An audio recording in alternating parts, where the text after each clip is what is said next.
If God tells you to leave a relationship and you're dragging your feet and you find it hard to leave because the person is so good to you, the person just is perfect for you, you need to understand that God has seen the hearts of man. God doesn't just see the hearts of man, He knows the hearts of man. That man that you love so much, God doesn't look at his actions, He looks at the heart. God is a heart-to-heart kind of God. Do you understand what I mean? So if God is telling you to leave a man alone, something about his heart is not corresponding with the spirit realm. Something about his heart is not corresponding. Yeah, he may buy you flowers, he knows your coffee order by hand, and he knows your espresso, whatever, he's a latte, whatever, he knows everything, but there's something about his heart that doesn't please God.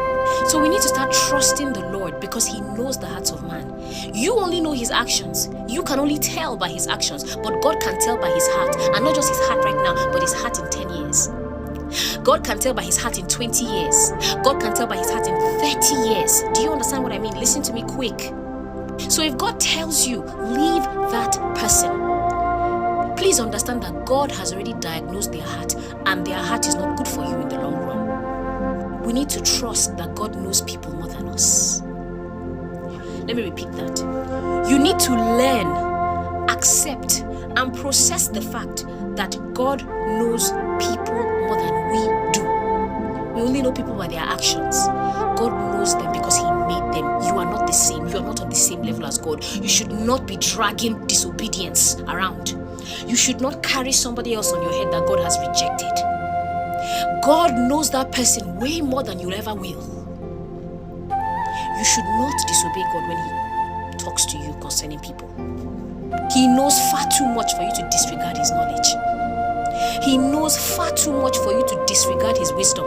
He knows far too much for you to disregard His advice and discipline. He knows too much for you to do that to God.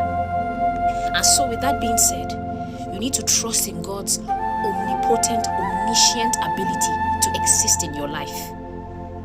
The people of Israel, they got hungry for a king. They were telling Samuel, give us a king, give us a king, give us a king, we want a king. And God told them, very well, I'll give you a king. But this king that you're holding on to, he will cause havoc and chaos in your lives. And they said, yes, at least we'll have a physical ruler. We'll have a person ruling us. And God, somehow, they got themselves Saul. Because Saul was never God's intention. And look at what Saul did. He was a bad king. His heart was bad. In the long run, Saul was the worst choice they could have ever picked.